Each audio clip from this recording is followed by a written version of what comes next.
kalau bangunan yang baik itu, yang bagus, kita harus ukur berapa kedalaman fondasinya dan terbuat dari apa fondasinya.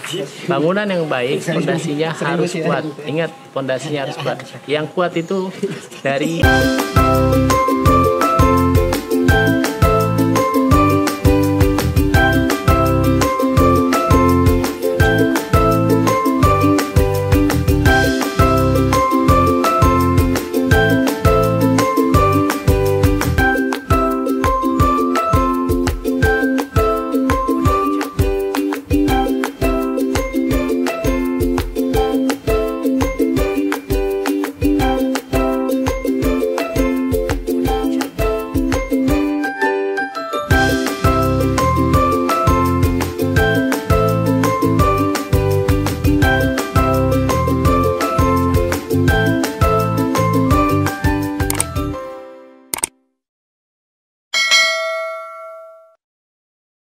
Assalamualaikum warahmatullahi wabarakatuh. Teman-teman, ketemu lagi di channel saya Predisya. Ini sama teman-teman yang ngerjain bangunan. Sekarang bangunan saya lagi ada di Jalan Raya Haji Lele 1 tepatnya, di daerah Srengseng Sawah, Jagakarsa. Nah, buat teman-teman yang mau ngebangun rumah, saya kasih tahu tipsnya sedikit. Fondasi itu harus kuat. Kalau ibarat sebuah bangunan fondasinya kuat, ke atasnya juga kokoh. Nah, begitu juga hubungan. Fondasinya adalah sebuah kepercayaan. Kalau fondasi kepercayaannya kurang, hubungan bisa runtuh. Ya.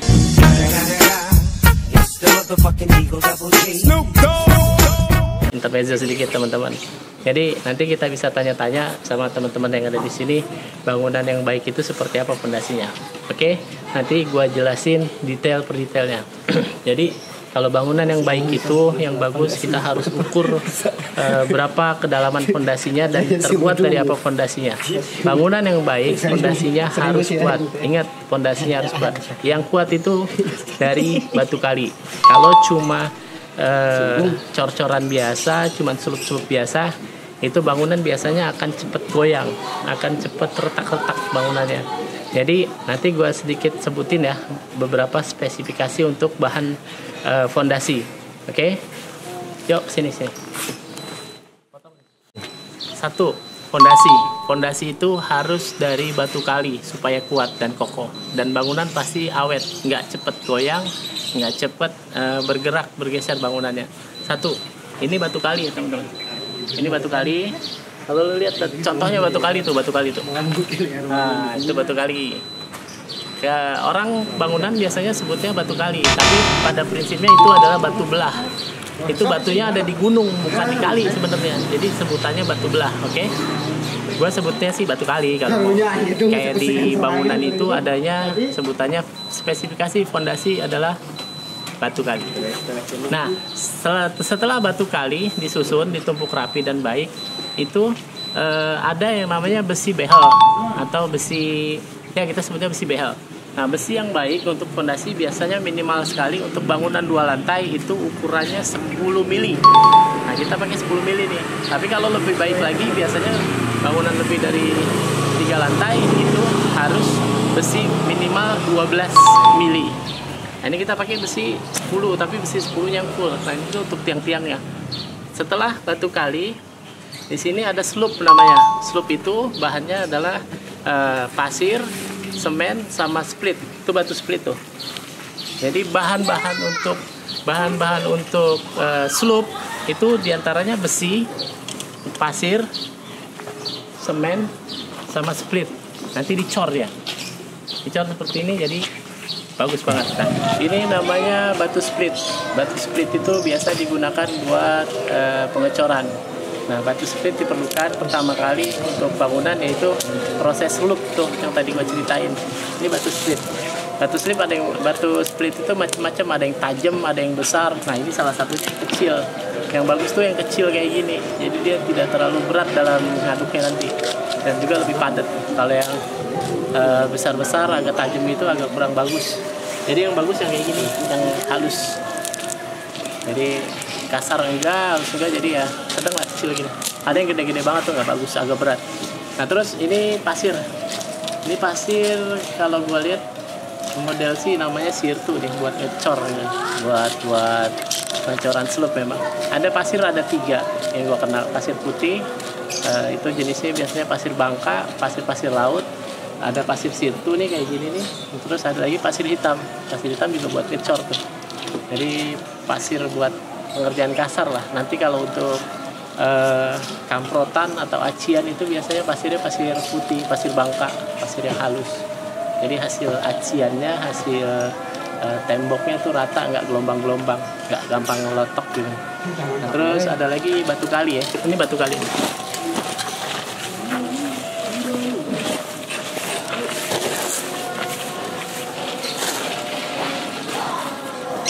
Ini batu kali nih. Batu kali juga ada macamnya, banyak. Batu kali tuh ada batu kali beneran tuh bulat-bulat. Kalau ini namanya batu belah. Ini batu gunung. Nah, batu gunung juga pecahannya ada yang model macam-macam, ada yang gede, ada yang kecil, ada yang tanggung. Nah, yang ini bagus nih. Bagusnya kenapa? Sudah bentuknya nggak usah mesti dibelah-belah terlalu, dipecah-pecah lagi. Sudah tinggal pasang-pasang. Nah, hasilnya kayak gini nih. Ini batu kalinya tinggal pasang di sini. Kuat nih bangunan, asli kuat banget. Mau puluhan tahun usianya nggak bakal goyang di pondasi. Satu lagi juga ada bahan utama dalam membangun adalah semen. Semen itu biasanya kita pakai itu Indosemen atau 3 roda. Ada semen Gresik, macam-macam. Ada semen Garuda yang baru-baru keluar ini. Yang lebih terpercaya ya semen Gresik sama Indosemen. Nah, Indosemennya sama Gresik. Terus besi behel juga hati-hati. Ada besi yang banci, ada besi yang full. Kalau besi 8 banci berarti kecilan lagi. Ini gue lihat besi 10 tapi full, hampir mendekati besi 12. Itu aja sih speknya untuk dasar, untuk fondasi. Nanti untuk badan, untuk kusen, untuk sanitari, untuk lantai, granit, cat segala macam, insya Allah gue kasih tahu. Karena sudah di 6 tahun lebih ya, 7 tahun dah gue udah bisnis properti ini. Ilmunya ilmu lapangan kan. Kalau gue dulu mulainya langsung aja nggak pakai teori-teori lagi, jadi gue ngerti sedikit tentang bangunan konstruksi. Oke, lo mau bisa, lo harus belajar. Lo mau pinter, lo harus mau, dan lo harus belajar. Artinya ada kemauan dulu, baru lo bisa. Jangan lo merasa nggak bisa dulu. Kalau lo merasa nggak bisa dulu, lo nggak akan sampai-sampai, men. Lo nggak akan bisa ngerjain. Artinya di ilmu lapangan bakal bisa aslinya otak kita kelihatan. Di lapangan itu kan di lapangan tuh panas ya. Yang pintar jadi bodoh, yang bodoh jadi pintar. Itu adanya di lapangan. Oke guys, belajar terus. Harus berani. Tipe yang gua bangun sekarang adalah tipe 3660. 3660 dengan 3 kamar di atas, 2 garasi. Oke. Nah, setelah jadi slope, nanti langsung naik badan. Naik badan kita bahannya hebel. Nah, hebel ini hebel 10. Ya, ini hebel 10 namanya. Oke, jadi buat teman-teman jangan asal pilih rumah murah tapi kualitasnya murahan. Tapi insya Allah kalau gue yang bangun sih biayanya ekonomis, bangunannya insya Allah kuat. Lu lihat aja nih, coran-corannya kuat banget kan. Besinya juga tebal-tebal. Nah, selain itu ini teman-teman kita di sini lagi nyiapin yang namanya septic tank. Kalau orang Betawi nyebutnya septic tank. Jadi sekarang kita nyebutnya septic tank untuk bangunan. Jadi sekalian dia gali untuk septic tank, hasil tanahnya bisa untuk nguruk nih. Gitu. Oke, ini buat nguruk.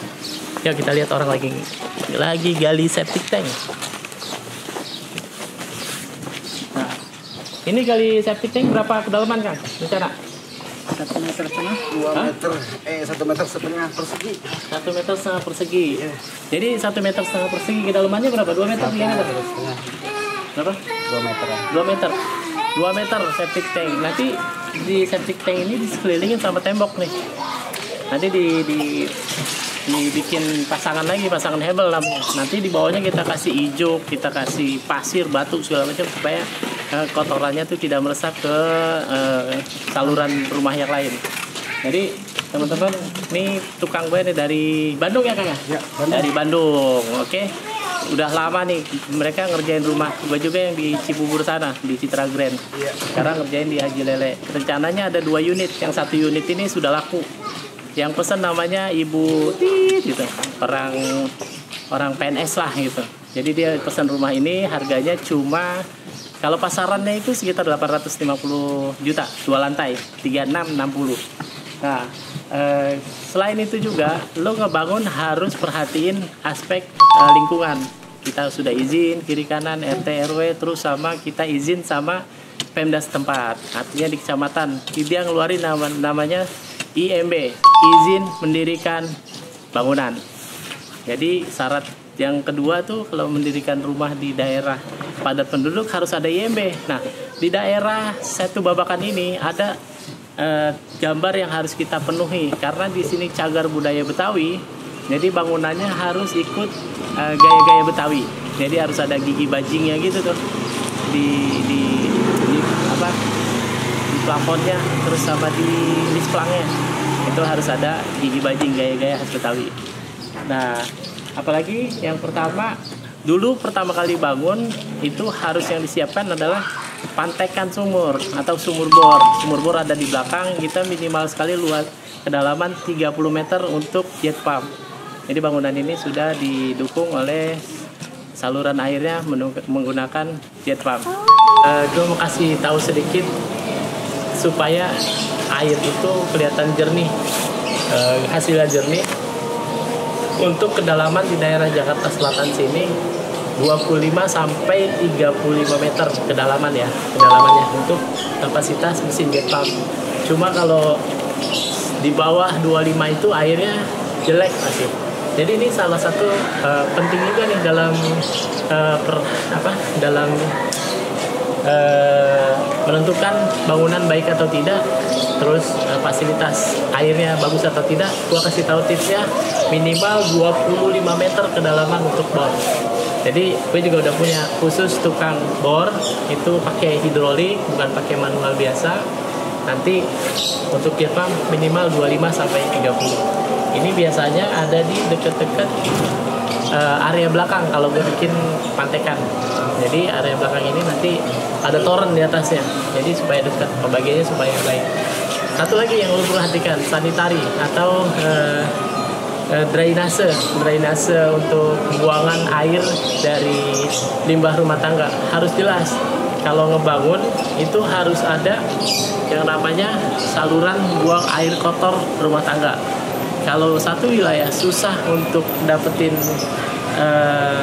drainase atau buangan air kotor, biasanya lo agak kesulitan buat buang air kotor. Buang air kotor nanti akan gali-gali lagi dan segala macam. Tapi gue perhatikan di sini lingkungan cukup baik untuk aliran buang air kotor ada di belakang rumah tempat. Jadi kalau untuk buang air itu tinggal belakang aja, di belakang ada saluran. Di depan juga sudah ada saluran buang airnya. Oke? Nanti gue jelasin lagi deh kalau sudah naik badan. Satu episode, satu part ini, part 1 cara membangun dan cara spesifikasi bangunan yang benar udah gue kasih tahu. Nanti tunggu part kedua naik badan. Sampai finish insya Allah kita saksikan terus, kita tayangin terus tayangan-tayangannya. Oke? Ya, jadi ini hari keberapa ya seksi ini? Hari kedua, ketiga kalau nggak salah kontrol bangunan. Karena sudah percaya sama tukangnya yang lumayan bagus lah kerjanya. Jadi kalau sudah saya percaya sama satu tukang, kepala mandornya sudah saya pegang, insya Allah mereka jalan-jalan aja. Ya, buat teman-teman yang mau ngebangun rumah, lo bisa nanti WA gue ada di nomornya di bawah sini. Oke, nomornya WA-nya ada di sini. Nanti untuk selanjutnya gimana cara teknik naik badan, terus gimana bikin tangga, gimana naik plafon, segala macam, gue kasih jelasin insya Allah. Perlu diketahui juga sudah sekitar 7 tahun lah gue main properti. Cerita singkatnya nanti gue ceritain kenapa bisa main properti. Siap? Saksikan terus channel saya Freddy Syah. Assalamualaikum warahmatullahi wabarakatuh.